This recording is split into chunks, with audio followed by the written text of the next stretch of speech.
ನೀವು ನೋಡ್ತಾ ಇದ್ದೀರಾ ಫಿಲ್ಮ್ ಬೀಟ್ ಕನ್ನಡ. ನಾನು ಯಶವಂತ್. ಈಗ ಬಿಗ್ ಬಾಸ್ ಸೀಸನ್ 11 ಒಂದಷ್ಟು ಕಂಟೆಸ್ಟೆಂಟ್ಗಳು ಒಳಗಡೆ ಹೋಗಿದ್ದಾಯ್ತು.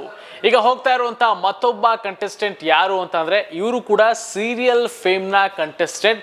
ಒಬ್ಬ ಒಳ್ಳೆ ಬಾಡಿ ಬಿಲ್ಡರ್, ಒಬ್ಬ ಒಳ್ಳೆ ಜಿಮ್ಮರ್, ಒಬ್ಬ ಒಳ್ಳೆ ಫಿಟ್ನೆಸ್ ಫ್ರೀಕ್ ಅಂತಾನೆ ಹೇಳ್ಬೋದು. ಇವರು ಮಾಡಿರುವಂಥದ್ದು ಒಂದು ಸೀರಿಯಲ್, ಸಿಕ್ಕಾಪಟ್ಟೆ ಹೈಪ್ ಆದಂಥ ಸೀರಿಯಲ್. ಸೊ ಅದು ಯಾವುದು ಅಂತ ಅಂದರೆ ಶನಿ. ಸೊ ಆ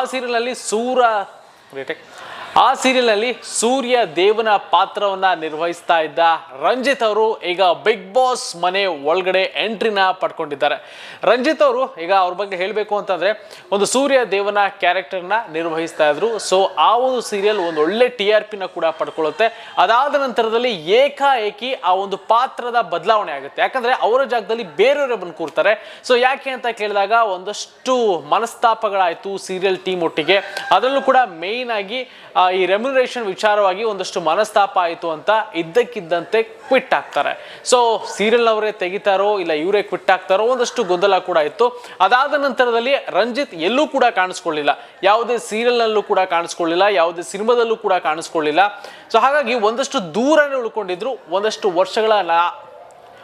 ವರ್ಷಗಳು ಆದ ನಂತರದಲ್ಲಿ ಈಗ ಮತ್ತೆ ಅವ್ರನ್ನ ನಾವು ಈಗ ಟೆಲಿವಿಷನ್ ಅಲ್ಲಿ ನೋಡ್ಬೋದು, ಅದು ಬಿಗ್ ಬಾಸ್ ಮೂಲಕ.